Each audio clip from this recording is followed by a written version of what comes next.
Hey everyone, Doug and Pat here with another episode of the Wealthy Gym Owners, and today we're talking about the staff meeting that changes everything. So, Doug, kick us off.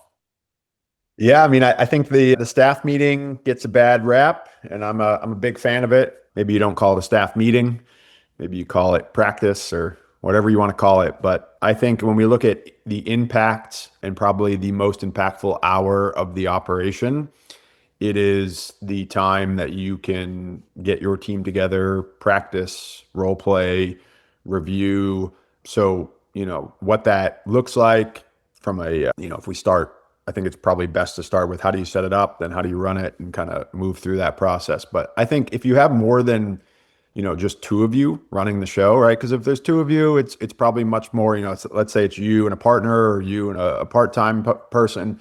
The reality is that that's a one-to-one relationship and you can kind of connect one-on-one, and it can probably feel awkward if it's too scheduled of a meeting. But once you get multiple hands in there and you got three, four team members, I think it's really important that we have a cadence of accountability, and we have a cadence to practice the reps and make sure we're doing things the same way, because that's frankly probably the largest challenge that we have in the industry. As gyms grow, they tend to get watered down in their experience, and clients start to have different experiences with different coaches, and now you're bottlenecked because nobody wants to come at those hours, or you run into staffing problems, what have you. And so when we say it changes everything, I think the that is the time, knowing that we don't have the luxury of sitting, thankfully, sitting at a cubicle all day long, and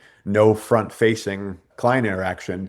We have front facing client interaction all day long. And so carving out that 1 hour a week, super, super important to practice and to role play and really kind of set the foundation for the team. Yeah, I think I think I was pretty lucky. We were doing staff meetings from like literally week one of my business ownership, but it came from a coaching college baseball background where you've got staff meetings, you've got team practices constantly, and everything is designed to reinforce the vision of what we're trying to do. And so I don't think I fell into the traps of there's any other way of doing this and people thinking that it's a burden. But also a lot of staff meetings just turn into a complaint dump. And and so no wonder people get a bad taste in their mouth. They come in and it's just unpacking issues and issues and issues. And there's never any tie back to what the vision is of the business. There's never any, how do we make you better? How do we pour into you? So I know that I would always spend a substantial amount of time, role playing, practicing, but then talking about what we're doing, celebrating what we're doing well, catching people doing things right. And I typically, unless there was a real red flag, try to limit the issues piece of stuff to maybe 10 minutes of an hour long meeting. Mhm. Yeah, for sure. I think from a structure standpoint, we always try to kick it off, always going around the horn. The team shares like a positive moment from the last week, just to start off on a positive note. The I've learned over the years that team members hate role playing, so we stopped calling it role playing and started calling it practice. It's the same thing, right? It's the same thing, but we use sports analogies a ton, and doesn't matter what level of sport we're talking about, everybody practices, and there's frankly more often than not more practices than there are games. We don't have that luxury where we can only coach 15 hours a week and practice 25 hours a week, right? That's not reality. That's not business. But we do need to have that dedicated time. And that's probably one thing I didn't drive home in the beginning that I would drive home now is I hear a lot of kind of random practicing or random meetings, which, don't get me wrong, they serve its purpose. Like if my son wants to go randomly outside and practice baseball, all for it. But at the same time, we also have scheduled practices, right? And those are more structured. There's an agenda to it. There's an outcome that we want to go over. And so as a team member, putting yourself in their shoes to realize that it can feel very like they can be caught off guard if you're like, hey, let's go talk about this thing, or you're only talking to them when they're doing things the wrong way. That can feel very negative, very off-putting, as opposed to if they know that the team meeting is going to be every Tuesday at 10:30, they're prepared for it, they're expecting that to be the conversation. And frankly, it makes the rest of your week much, much easier because they create a habit of, not to say I'm not going to talk to them the other 4 days of the week, but we tend to get a lot done in that hour. And so there tends to be less of this kind of, oh, hey, what about this? Or I forgot to catch up with you about this.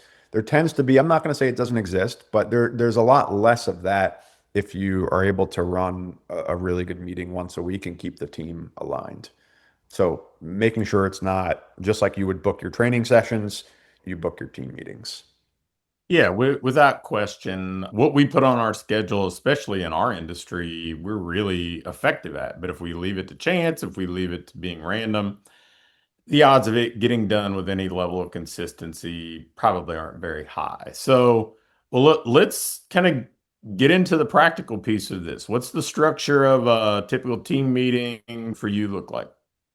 So kick it around with positives. Everybody goes around, shares a positive from the previous week. We leave it personal or professional, meaning, yes, if something a highlight from last week was cool in work, we want to hear about it. But I think as a growing team, it's very important to make sure you also have a personal connection with each team member. And so, it doesn't need to be every week. Like we had the one week that McKenna told us she was pregnant, right? Like that's obviously a big win, but it's obviously not that big every week. It could be that they had a date night and their kids had a babysitter, whatever. We always just to like make sure we're checking in on a personal level and kind of build that team culture. So once we go around that, we typically cover. So I think of the power of the weekly cadence is that I only have to set them up to win the week. I don't have to like vomit and cover all this stuff. If we're meeting once a month or once a quarter, that I now feel like I have to cover everything, which retention goes down the tube. They're not going to listen. They're not going to retain it all. So really focused on what does the team need to know for the upcoming week. So we typically can boil that down to two or three things. So that could be, hey, this is the promotion going on this week internally for referrals. Let's make sure everybody knows how to use the guest passes. Let's practice how we're handing it out to clients. Maybe we have a social event coming up next Monday, whatever, right? So the two to three things going on that we want them talking about to clients during the session, that if a client asks about it, like a client comes in and is like, hey, what about that social on Monday night? The coach isn't looking there. Like, I don't know what you're talking about. So they don't need to know like the full marketing plan. They don't need to know all the weeds of everything, but they do need to know the two to three things that are going on in the upcoming week or that we want them to execute on. And we tend to structure that in a kind of pop quiz fashion. So we will, rather than just telling them what the three things are, we will kind of quiz them. One, that creates some interaction so they're not just having to sit there and listen. But two, you can kind of get a gauge for who was paying attention and who was not. And so hopefully it's not the same two or three people telling you what's going on for the week. And if that's the case, I'll usually be snarky and try to ask somebody specifically that I know maybe last week was not prepared, just to keep them on their toes. So at this point, we're probably 10, 15 minutes in. And then we have one meaty discussion, meaty topic that is everything from it rotates each week, and it's very dependent upon what we feel the team needs to work on. And that's maybe one kind of side tangent that I would go down for a second. Is a mistake that I've made in the past is you have a single team member that is struggling with a particular thing. And because of that, you address the whole team about that thing. And the reality is you have to create some awareness and some reflection, I guess, to realize, is this an issue with the team member, or does everybody struggle with this? And sometimes it's, well, okay, that team member's making it known, but everybody would benefit from getting better at this thing? Or is it just like that team member issue? An example would be like being on time for sessions and time management of sessions, right? Like if everybody else is crushing their time management, it's going to feel weird if like we're picking that apart when it's really just a one-on-one conversation that needs to be had with that team member. So we try to keep topics related to things that would kind of improve the entire team. So examples of that would be pick a movement category and we're going to break down the movement category together. We're going to coach each other up for the next 30 minutes on how we're coaching the hinge pattern or what we're doing if a client can't go overhead, just so we're all on the same page and using similar. We don't like scripts. We're not so strict that we're like, you have to use these 3 cues on this exercise. But we don't want to confuse the client where they come in on Monday and they are doing this exercise with these cues, and then all of a sudden, on Wednesday, a different coach is doing all things, different. So a lot of it is just alignment, I think is probably the key word that I would pull out of it is I'm trying to get the team aligned. So whether that's something training related or, we'll do trainings on, hey, it's Friday and you're here by yourself and a walk in comes in. You're not the front desk, you're not an admin, you're not in the sale, you're not involved in sales and marketing, but you need to know what's like kind of the basic process for handling a walk-in. So the meaty topic, it certainly takes up the bulk of the meeting.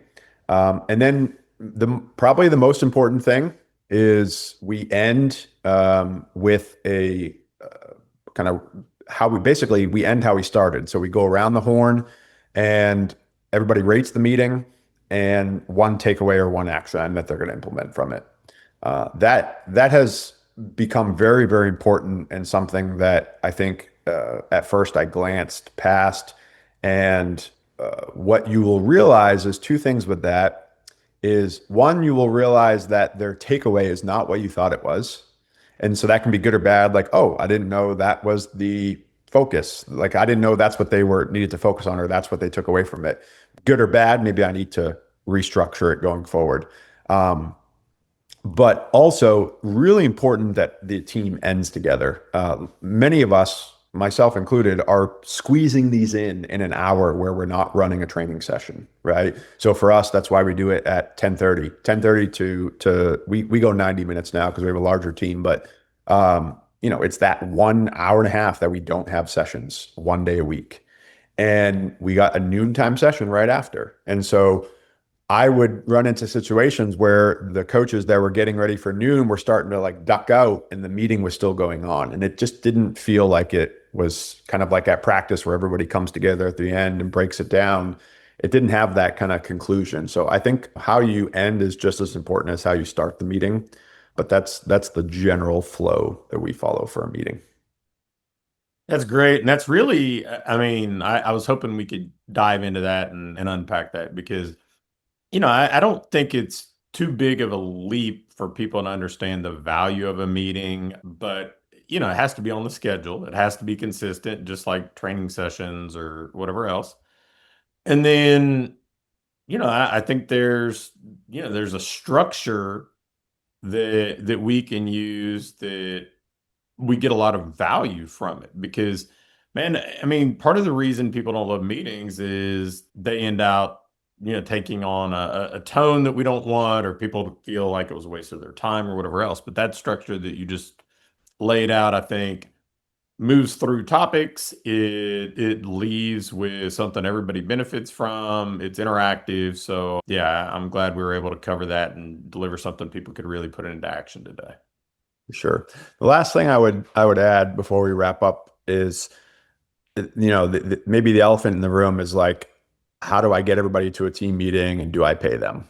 All right. Those are probably once I, as a gym owner, understand the value of a team meeting and I want it to happen, the two logistical questions are, do I pay them and how do I get everybody there? And just to quickly answer that, yes, you pay them. I think it's very important that, everybody's paid for any work they do in a company. And I think it's very important that if you don't pay them, if you think it as just like it's part of your job, but I'm not going to pay you, Now you're saying that that's not important as everything else. And I think arguably that's the most, I know it's the most expensive hour for our company, but it's also the most impactful hour to get everybody aligned. So we pay them. And then, many the strategies you're consuming, whether it's with our podcast or other platforms, what you're trying to do is make your business better today, tomorrow, and in the future. We can't go back and redo what we've done. We're trying to make it better in the future.